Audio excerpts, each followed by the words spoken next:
Hi everyone, আমি Moumita. Welcome back to my channel. আজ আমি শেয়ার করব মাছের মাথা দিয়ে পুঁই শাক চচ্চড়ি। তো এর জন্য প্রথমে একটা কড়াই কিছুটা সর্ষের তেল গরম করে দেব একটা তেজপাতা, শুকনো লঙ্কা আর সামান্য পাঁচফোড়ন। এগুলোকে কয়েক সেকেন্ড ভেজে নিয়ে দেব কেটে রাখা সবজি। আমি এখানে আলু, কুমড়ো আর পুঁই শাকের ডাঁটা নিয়েছি। এগুলোকে 5-6 মিনিট ভালো করে ভেজে নিয়ে দিচ্ছি 1 চা চামচ আদা বাটা। আদাটাকেও 1 মিনিট ভেজে নিয়ে দিচ্ছি পরিমাণ মতো নুন, হলুদ গুঁড়ো, লঙ্কা গুঁড়ো, জিরে গুঁড়ো আর ধনে গুঁড়ো। এবার সামান্য একটু জল দিয়ে মশলাটাকে কষে নিতে হবে। কষা হয়ে গেলে দেব 1 চা চামচ চিনি। চিনিটাকে মিশিয়ে নিয়ে দেব পুঁই শাক।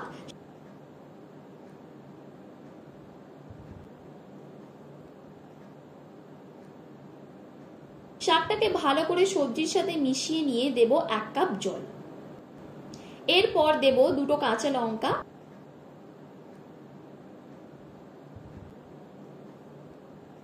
এরপর দিয়ে দেব ভেজে রাখা মাছের মাথা।